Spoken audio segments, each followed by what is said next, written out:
Next case, Hillary Clinton warning about fake news. This was yesterday. Roll tape. The epidemic of malicious fake news and false propaganda that flooded social media over the past year. It's now clear that so-called fake news can have real-world consequences.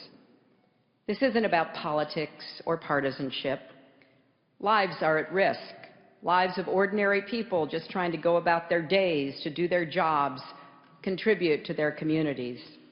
It's a danger that must be addressed, and addressed quickly.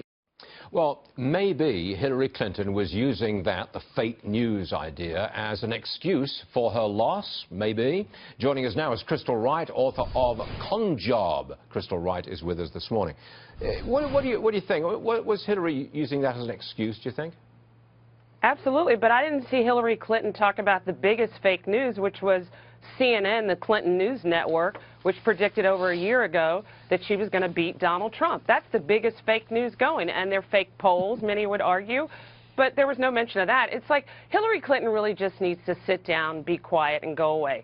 She ran an awful campaign. She had no real message for the American people except me, myself, and I. You know, Crystal, I really hope that I never cross you. Because to be able to sit down, go away, you know, I don't really want that, but there you go. Well, I don't think that'll ever happen between us, Stuart. Never, never. Now, the New York Times is already going after Andy Posner for those racy Carl's Jr. and Hardee's ads. I think Carl's Jr. ads in particular. And they are racy. We've got some on the screen right now. Maybe you can't see them. But how do you feel about ads like this being run by a man who wants to be the Labor Secretary of the United States?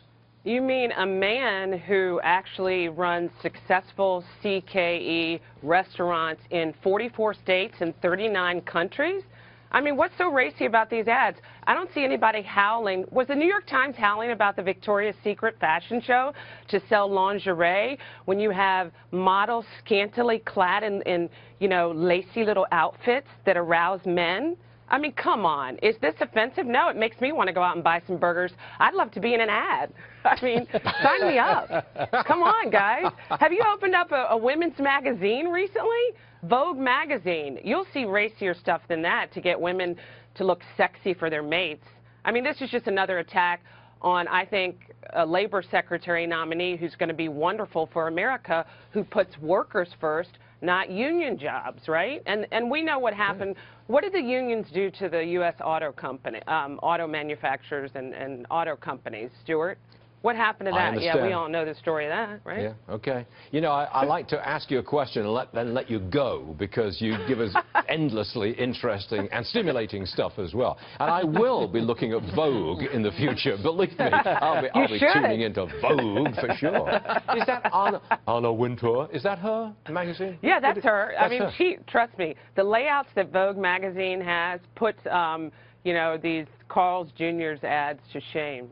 Trust me, it's, you know. Oh, I'll check it out. Believe me. I bet. I just drove up Vogue magazine sales, I think. You probably did. Crystal, right. You can come back anytime you like. Thanks very much indeed, Crystal. We'll see you soon. Now this. Yeah.